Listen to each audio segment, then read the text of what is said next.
Welcome to the Parts Party. I'm Adriana, And I'm Ella. and this is your invitation to hang out with us and our beautiful guests as we explore the lived experience of internal family systems. We want to share in our common humanity as humans who have multiple parts within us, so we can show you what it really is to honour this model of therapy in our own lives. This is a place for IFS nerds, therapists, enthusiasts, or just anyone who wants to get to know their parts and their self a little better. So grab a soft drink for your little ones, a tea for your manager parts, and maybe something fancy for your firefighter parts. Because all parts are welcome.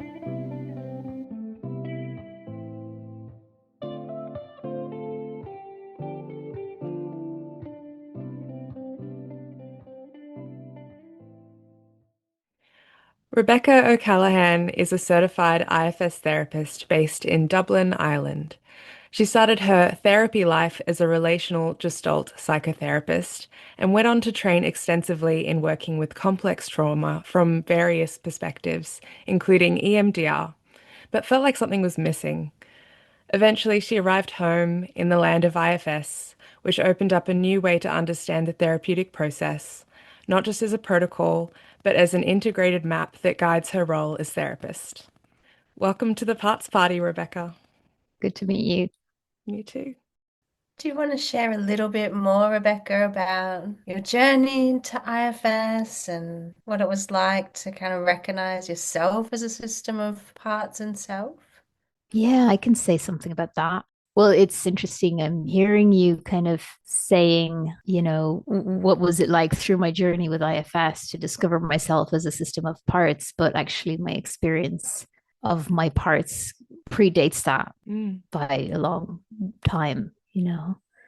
I knew about my parts as a child, really, just due to having very conflicted parts. I always felt at war inside, really conflicted.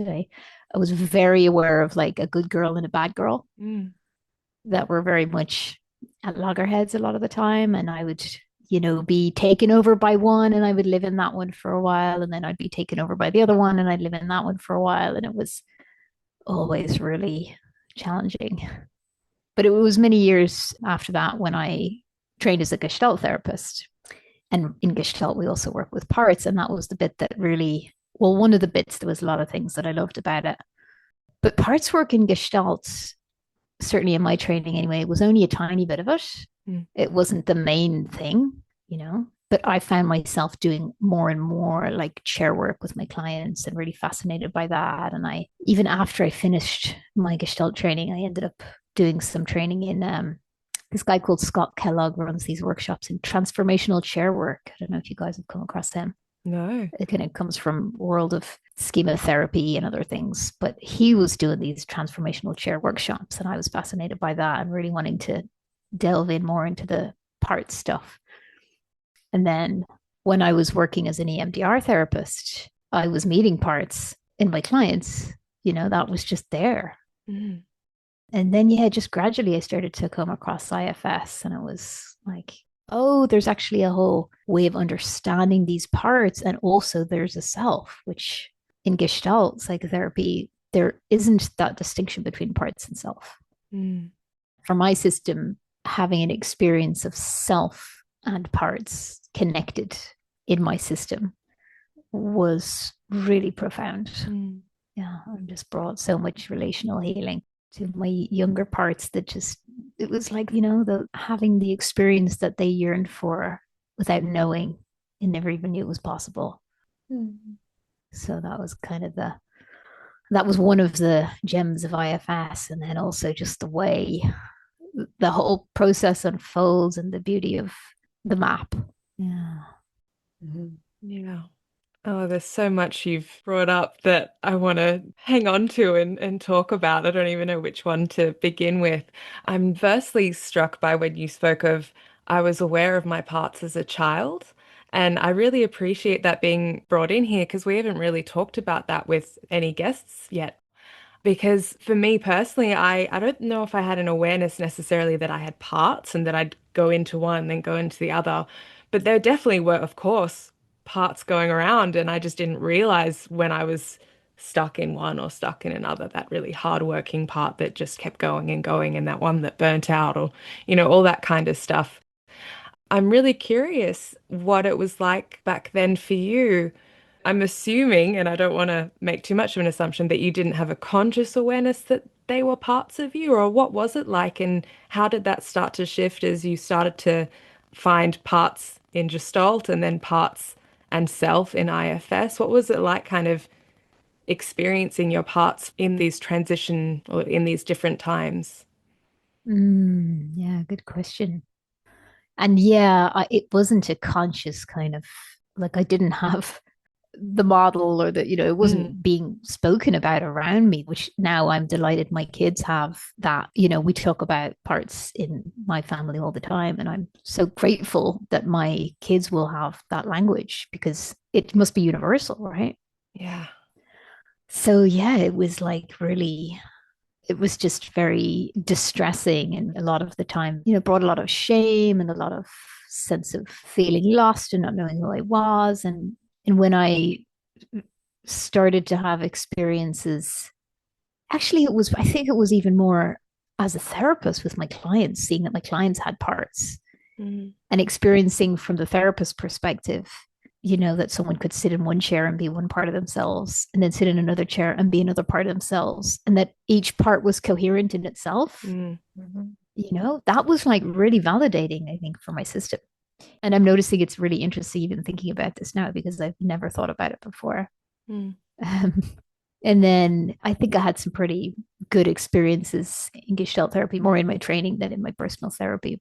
But in IFS, yeah, it just has been really so healing for parts, so validating. mm, I think that's probably why when I started to learn IFS, I just like it was all in. It was like mm, everything, right? Not that that's completely unusual for me in different contexts, but I was like, this is it, totally became obsessed with it. And just it made sense of so much for me. And one of the things that it added that other things hadn't was bringing in the spiritual, mm, this sense of self, which is actually it can be, I've heard you guys talking about the particle and the wave idea of self, and that self can be a very real, present oriented, external world existence. mm, And it can also be a very profound experience that is kind of limitless and connected with things that are much bigger and the universe or God or soul or whatever we want to call it. So yeah, it's been profoundly validating and like orienting, I'd say reorienting mm, for my parts to take in this model and go like, oh, it makes sense. These things happened to us and we got burdened and we turned against each other and we lost a sense of who we are. mm. And through this process, which I'm still going through, of course, just finding more and more sense of lots of moments of kind of remembering like who we are. Mm. Yeah. I have a part that feels a bit naughty or cheeky, bringing spirituality into like therapy because this is like this clinical practice. It's really nice to hear you talk about that. This is our healing energy. This is where it really comes from, and it doesn't belong to any doctrine or any sort of worldview, particularly. Just this innate sense that we have this, and this is what heals us. Yeah, that's right. Have you guys seen that meme? I can't remember where I saw it, but it's like there's a Trojan horse in the meme. And it's like a couple of words written on it about like how IFS is sneaking in to the city, like spirituality into the world of psychology. It's really funny. I'll see if I can dig it out and you can include it in, I don't know if you have show notes or, Yes. Yeah, we'll put a link yeah. to a meme that just sounds amazing. Perfect. What I love about it is that it's that Trojan horse bringing in spirituality, but it's not in any kind of lofty bypass, transcendent. Of course, there is a transcendence that you can experience when you have these amazing, unburdening, healing experiences. But it's so grounded, it's tangible. It's, as you said, Ella, it's just that self of you that we already have inside of us. It's just inherent within us. That's very real. Yeah, it Trojan horses some very lofty sentiments into something that's just so much more grounded and real for us to really hold on to. Yeah. That's right. Yeah, and as you're saying that, I'm kind of I'm I'm thinking about how like so many of us who've spent a bunch of time in any kind of like spiritual practice tend to develop these bypassing parts Hmm. that use spirituality as a way of not having to feel and not having to be hanging out in the muck. And it's like, in a way, even those spiritual bypassing parts, they like, I want to say this is probably a part that's like, they can't get away with it, you know? Yeah. They get caught out, Yeah. right? Yeah. They become the center of the work then, and they go like, "Oh, Hmm. I'm a part two," and I'm like Yeah. trying to avoid, and I have an agenda, and yeah, it's just fascinating. It's a deeply humbling experience for those self-like spiritual bypass parts, isn't it? When they're so adamant in their role and they're right in front of your face going, no, no, I'm the self, or this is what you're supposed to do. And then you go, that's okay. I'm just going to look at you. And they go, oh, you can look at me. Okay. Now I'm realizing I'm a part and that's okay. Yeah, that's right. Mm. It's kind of nice. So I think what I love about it is that it's never scornful. It's never I'm catching you out for being a spiritual bypass part or whatever the part's doing. It's, oh, that's what you're doing. Tell me more about that. Yeah, I see you. Can I welcome you into this space so that yeah, we can recognize the gifts of you without it having to be holding on or painful or, just not included in, I guess, that space of awareness, of softening presence. yeah, yeah. That's right. And even sometimes when those parts have a lot of shame and don't want to be seen and don't want to be the focus of attention, which I find sometimes happens, even just inviting them to turn inwards and notice the self within Mm, can feel more safe for them. yeah. That they can notice. They thought they were self, and then they turn towards self and they go, oh, and that's then like humbling and creates Mm, the safety for it to feel okay for them to be also seen. mm. Mm. That's beautiful. I've actually never heard of that technique before. And I hesitate to call it a technique, but yeah, Yeah. to invite that part to turn inward towards the self within it is what you mean? Yeah, I mean, either, like sometimes when you say to a part, like, we don't have to focus on you. See if it can turn towards, if I'm talking to a client, I might say, okay, well, if that part doesn't want us to focus on it, see if it's open to turning towards you and noticing you, Oh, I see. I thought you were right? So you saying, could do it that way, yeah, yeah. or you can say, see if it's open to looking within itself. Mm, And it sort of has the same effect, yeah, right? Because when we look within, we find self. yeah, So I feel like the nuance, the details of that unfold through the attunement and the connection with the client yeah. and that particular part, because some parts feel more comfortable with looking inside and other parts feel more comfortable with turning towards you, whoever, the client is. Mm, One of my beautiful spiritual parts has this idea that it's out there somewhere and it's very exotic and in the past has helped me do all sorts of things to find something out there. Yeah. Yeah, to kind of look within and go, oh, it's just me. Like it's literally myself. It's not anything fancier than that. It's just so intimate and natural and normal. It's just me. Yeah, my body is resonating so much with that. I'm having like goosebumps as you're saying that. The ordinariness mm, and that sense of, yeah, I totally resonate with having parts that they seek bliss and they seek high spiritual experiences. mm. And it's so surprising for them when they find like it's just right here. It's just how everything is. It's just the normal. Mm. Yeah. Mm. And shifting perspective back to our beautiful parts, Do you want to share, Rebecca? Is there an example of a part that you're happy to talk a little bit about in terms of a trailhead or a tormentor, just to give people a more tangible understanding of what it's been like for you? Yeah, I've been sitting with this since you invited me onto this podcast a good while ago now, and it's been an interesting process. It's a trailhead in itself Yeah, true. because I've had parts going like, I mean, I have so many trailheads. Many of them, I don't really, they don't have a clear story with a resolution. So my parents were like, oh, don't give them something messy, find something neat. And in the process, I've been noticing that I've had these parts kind of going like, it's a sort of a relational experience of, well, I'm going to be talking to you guys. And I feel like probably if it was just the three of us in a room, I could tell you pretty much anything.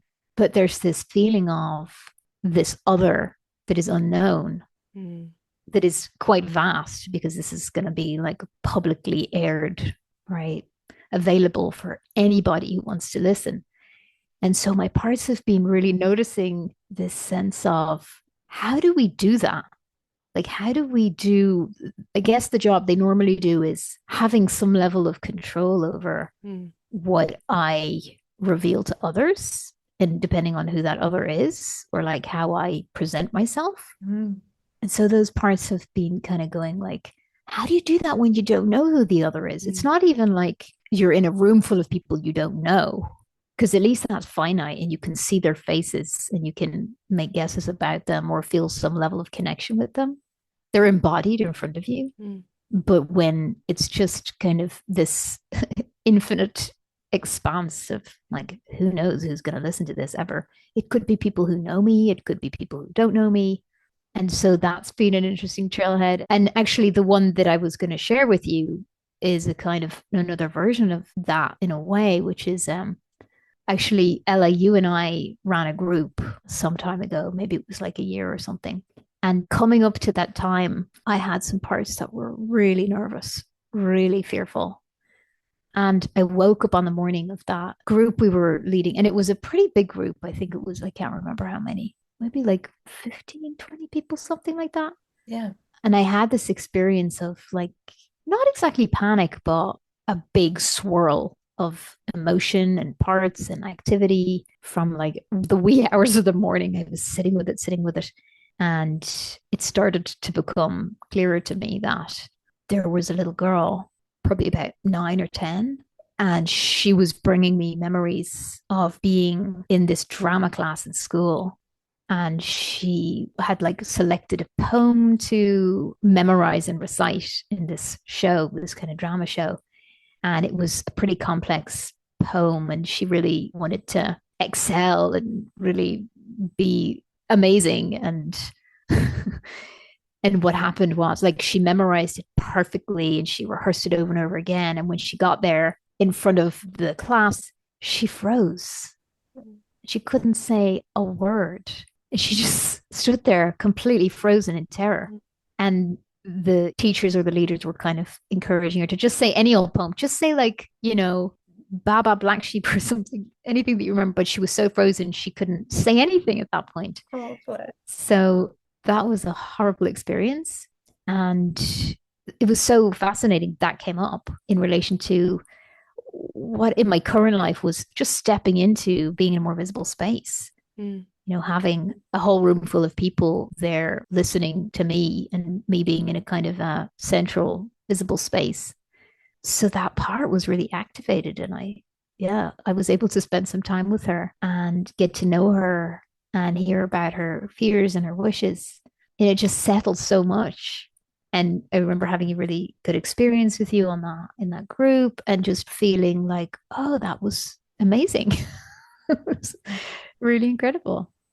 And yeah, it's definitely helped my whole experience of, I've more and more this year been stepping into kind of leading more groups and being in more visible spaces, of being a kind of lead facilitator in some trainings and things like that. And I have found that it gets easier. And having met that part and connected with her, it's eased that sense of terror. I'm just going to freeze. And and of course, there's other trailheads that come up. But yeah, that's the trailhead that felt the most clear that I could share with you. Yeah. It's such a good example because it's so real to what we're doing. It's playing out. Yeah. Yeah, exactly. And how is that little one about talking to us? And maybe you're even going to read a poem or a quote at the end. Does she know it? Oh yeah, she didn't Okay. know about that. Sorry, I should have Yeah. let you tell her. Yeah, it feels okay. She feels okay. There's definitely there is a sense of those parts that I mentioned earlier that are like wanting to be aware of what I share here because of that vastness of the audience that we don't know who they are. Yeah. And part of that is like the relationship that I have with my clients and my supervisees. A lot of the protection is around the sacredness of that relationship. And it's sort of like I hold a responsibility and a role in some areas.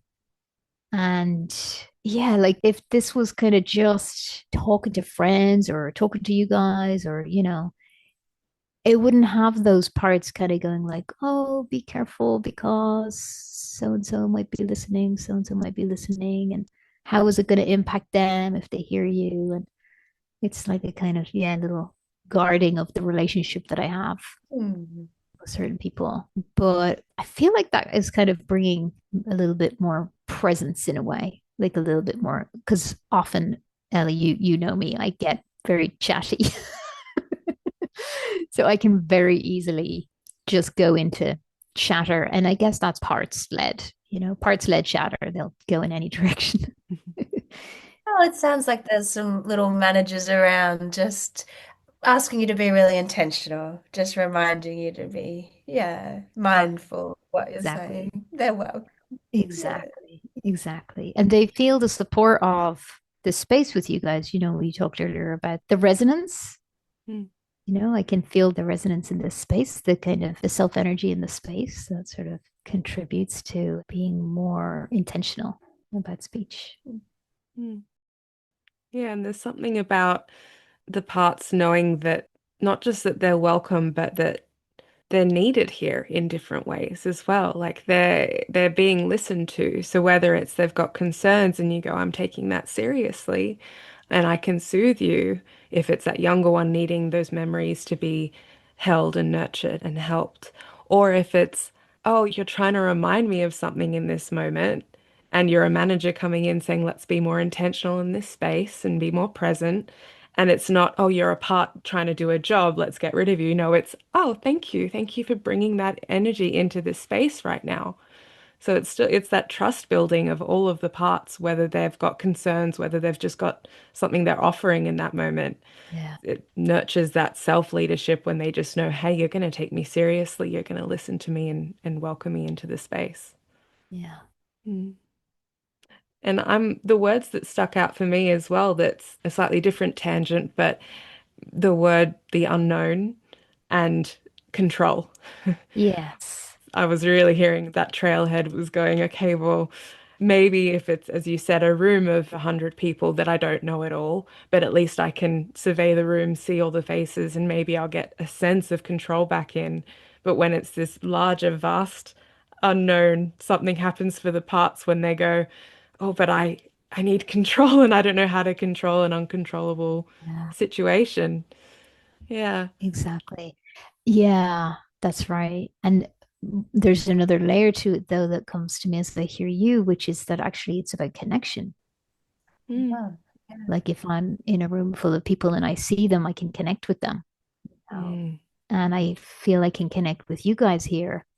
And that brings a feeling of safety to my parts. mm, But it's the others that are not known. I can't connect with them. mm, The audience is like sort of unconnectable or something. Because maybe you are by saying such relatable things out there into the space. Maybe there's lots of people feeling that beautiful connection with you right now. Who knows? Yeah. Yeah, that is so interesting to sit with that. Yes. Yeah, it's fascinating, isn't it? It's kind of a mind bender because so many things could happen retroactively, and you get people. I've had people just reaching out about things that have touched them that I'm like, oh God, I forgot that I even said that on the podcast a couple months ago, and it's that the part that was concerned about being visible and not having that immediate connection, as you said in that moment, the resonance kind of transcends time That's somehow. But right. yeah, but how does that one that's in that moment speaking, how does it know or trust that it does have that future connection? That's Yeah, it's a right. bit of a mind bender. And there's something really interesting happening in my system as you guys are talking about that. It's like I am, because I've been listening to your podcast, right? So I am one of those people Mm, who's been listening and resonating. And I've had many moments when I've been wanting to reach out and like just say, like, oh, that was great. Or I loved when you talked about this, or like I loved this bit, or just little moments. I could totally see myself dropping you an email and saying whatever was with me in the moment as I was listening to it. And I was actually just now seeing myself a lot of the times when I've been listening to the podcast, I've been going for a run in a very particular, because that's when I listen to podcasts. That's my soundtrack for my mm, runs. mhm. I could see myself running along the road that I've been running along while I'm listening to the podcast. The part of me that's been listening to the podcast showed up there. It's like, it's me. It's okay. You're safe. Oh, cute. Yeah, you Mm. know me. Me. I'm one of the listeners. I'm in the audience. That's sweet. I That's love so that. This is beautiful. starting to have a feel of like a Spike Jones movie or something. Yeah. Getting a bit fractal. Yeah. Yes. But, Oh, so funny. I'm really curious. We always love to ask listeners how they experience their parts. And I'm also really curious because you kind of had a transition from, as you said, that kind of distressing, disjointed experience as a child when you are in parts, but we have no awareness of it. And then in Gestalt, where it's very much externalized, yeah. it's you kind of sit in the chair and then you blend with that part and interact, that kind of thing. And then shifting into experiencing parts via IFS. And yeah, I'm just wondering if you wanted to speak to, I don't know where you'd like to start, but how you experience parts. Mm, yeah, I appreciate this question because it's a big, this is a trailhead in my system too. I have so many trailheads. So I very rarely see my parts. Mhm. I do sometimes, like either in a very deep moment in a therapy session or in, say, a demo situation when there's a lot of self energy present in the space. But most of the time, I don't see my parts and I experience them sometimes as like a thought pattern or a sensation in the body or kind of an emotional wave, a kind of energy that shows up. But a lot of the time, they sort of lack concreteness. Mm, And I have parts that get so annoyed mm, that want to be able to like see who is the part. And I have so many experiences of, through being a therapist, being with people who are getting to know their parts in a way that it just appears so clear and like fascinating, and it just unfolds with this kind of magic. And I just have a part that holds that and really wants it to be like that in my system. mm, And it doesn't feel like that to me, to my parts. It feels like, oh, it's so vague. Is that a part? And even yesterday, in my therapy session yesterday, I had this part that showed up and was like, it's all bullshit. There's no such thing as parts. mm, It's just, there's no such thing as a part. So we got into this whole thing about that part was saying, look, it's just, a thought pattern shows up over here, or a particular set of, neurons firing in a particular way. There's nothing concrete about them. mm. They're not like these enduring beings that have like lasting personalities over time. So that was really fascinating. And thinking about it now, there it kind of makes a lot of sense because people are not concrete things, right? Mm. Right? We're just like a massive changing energy all the time. Absolutely. Yeah. right? Who you think you are. There is no real, we have a core self, but it's this, spiritual substance that's kind of uncontainable and undefinable and also changing over time. So, Mm. you know, yeah. I resonate so much because I also don't see parts, and I often they'll just kind of speak. Like if we ask questions, the answer will just kind of drop into my head. But that can sometimes also feel really vague too. And then you're watching clients who are like, I've got this little, news writer and they've got a French twist in their hair and I can just see it clearly. And others are like, they've got this whole scene, like an island, and there's this part in the center here and there's this one over here. And I'm like, what the hell is going on for you guys? Because that's just crystal clear and it's not how my system works. And there can be so much envy when you see it Yeah. so clearly in other people. They just see their parts. It's miraculous, but Yeah. and so beautiful to watch that unfold. That's right. But a lot of freedom happened for me, both with my own therapist and I think in the level one this permission to just trust just that little answer that comes from a part or just trust the little thing that they say and go with it. Yeah. Because sometimes we can have so much doubt, especially if it's vague, and we can have logical parts coming in wanting to make sense of it. And so often, if the part just says something, and if it's, when did you start doing this, or how old do you think you are? And you go, well, I don't know. Like you can think your way out of the answer, and it's like, what was the first thing that went into your head? Oh, she's 4. When you can let yourself just trust that, whether it's that or whether it's even the one that goes, this is bullshit, and go, okay, there's really important information you want to tell me about that. Let's just go with it. Let's trust that there's something here that's needing to be seen, whether or not it's, as you said, an embodied, unchanging, fixed personality being that's, or, all these different personalities inside, or if it's clusters of different thought patterns that are just kind of enacting, and whether that is what the part is, and it's okay if that's what it is. Let's just go with that and see what information that has to bring. It's Yeah. there's so much more relief and less pressure both for you as the client wanting it to go a certain way, especially if you're a client and an IFS therapist that expects it to go a certain way. Yes, exactly. Yeah, and as a therapist working with clients, when you can just actually go, I can just sit here and be with them and trust what they say, Yeah. that felt like a lot of relief, especially for my little envy part that goes, but this is vague and I don't see it like other people see it. Yeah. And so much healing then happens and magic happens when you go into that space. Yeah, yeah, totally. And I feel like that's really important what you said about like as an IFS therapist, having diverse experience in your own system Mm. of meeting your parts with trust and just being able to go with it and go with the vagueness and just follow the subtleties. It really gives you an extra capacity, I'd say, when you're a therapist, because you can support your clients then to trust, Mm. those little wafts of energy that are floating by. And, sometimes when IFS therapists who, as clients, see their parts very clearly, sometimes they struggle working with clients who don't see Mm. their parts or don't have this really concrete sense of the like communication between parts and self.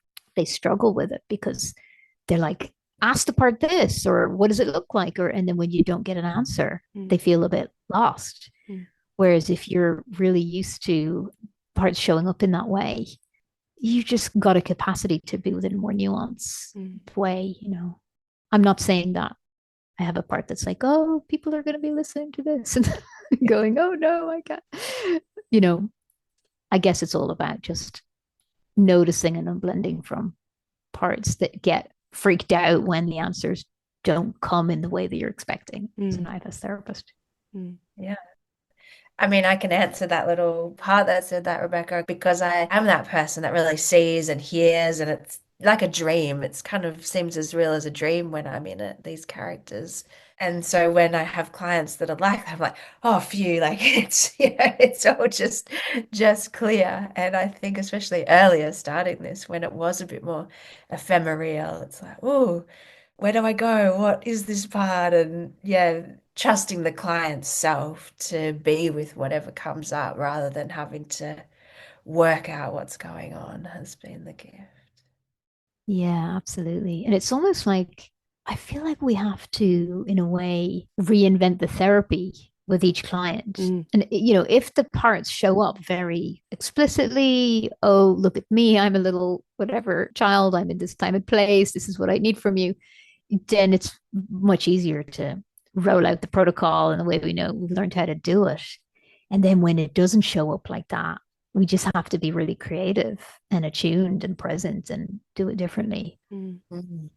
I think it's Irvin Yalom that talks about creating a new therapy with every client. So a little part was like, oh, you got to reference him. I didn't make that up. Beautiful. Yeah, but to really come in just with the self qualities, isn't it? Curiosity and compassion, not just formulate procedure that you just do on someone else. Not at all. Exactly. Mm. Yeah. So I'm conscious of the time, and I want to give us plenty of space here to talk about self as well. And you mentioned before that discovering IFS added this really important element to you, the fact that it's not just parts, but there's also this self. And I'm wondering if you'd like to speak a little bit more about your journey with self and how you think of it or experience it. Mm, yeah, that's again one of those tricky things to articulate. Hmm. I can remember in an early training experience, as a client in an IFS training, having this experience of connecting with a part. And it's like the part started to experience me as really spacious and with no agenda. Mm, And it was so deeply soothing, and it brought so much clarity to my system mm, about like what my parts have been looking for. I didn't have a way of really articulating it before. And because it was in the context of an IFS training, I was learning how to do this as a therapist too. mm, And I'm pretty sure I had experiences, as a Gestalt therapist, I remember having experiences of like flow state, and just being really present and connected and having all kinds of amazing things unfold in the therapy, feeling kind of like I was channeling something bigger. mm, And it was only when I got this new concept of self through IFS that I put those together. I was like, oh, this is what I've been doing. mm, Oh, nice. mm, Yeah. But now I have words, and now I know when it's not going like that, how to help, my parts that are getting in the way, and why with some clients it flows more smoothly, and with other clients it doesn't, and all that, resonance, parts with parts, and self with self, and triggers and trailheads, and all of that. Yeah, mm. I think that sort of just about might answer the question. It really does, because you're sharing, like, experiencing it from the inside out and not really knowing what was happening, but then that became really familiar, and that word self kind of landed later, but you knew it, you know it. Yeah. Mm, Exactly. Although I still have parts that kind of go like, what is self anyway? I mm, generally would say my stance or my position, especially in therapy sessions with clients, is to not talk about self. Yeah. mm, Because it's just the more we talk about it, the more we seem to miss the point, or it's mm, kind of really so hard to put into words. And so, you know, of course, there are themes and there are things that are helpful, but generally with my clients, if someone is kind of going like some people might say, come to me for therapy and they are learning about the model as well. And so they'll bring these questions like, what's this thing like self? I don't get it. Or I'll be more likely to guide them inside in a meditation to see what we can find and then go off their language, mm, Mm. right? Rather than saying, well, it's this, it's this, it's this. I have tried that before, but it rarely works. That just activates intellectual parts that can't grasp, mm. the notion of self. And then they just get more and more confused. Or those lovely aspiring managers that we talked about before Mm. that race after self. I want to get rid of some Exactly. of that. That's so Exactly. good. They go in the Yes. wrong direction. Yeah. Exactly. So I hear often like kind of newer IFS therapists that want to teach their clients about parts and self, right? Or do some psychoed before getting going. And generally, I find that doesn't work so well for me. My intellectual parts start trying to hand over some intellectual ideas about the model. Mm. It just doesn't land, it doesn't connect, right? Mm. Yeah, I could really feel those teachy parts come on when that happens. And it's like, oh, it's not feeling so good. I need to stop talking right now. Yeah. Exactly. It's almost like each part in us, and of course, it's a countless amount of parts. I haven't yet come to an end of discovering a new part. But it's like each part has their own idea of self when you use that word or try to introduce that concept. Because it could either be the aspiring spiritual bypass ones that go, well, if that's outside of me, now I need to strive to get that or be in that. Or there may be the logical ones or ones that go, okay, now I've got this formula down. You occasionally get those clients that go, I get this now. I just need to be in self and then I will heal. Okay, so I feel compassionate towards my parts when then they're not really feeling compassion at all. And then there are other parts I find that whether they're the ones that have gone, well, no, I've been in charge this whole time, it's up to me, self doesn't exist. Yeah. Or the ones that go, but self is the one that betrayed me, the ones that are carrying the wounds.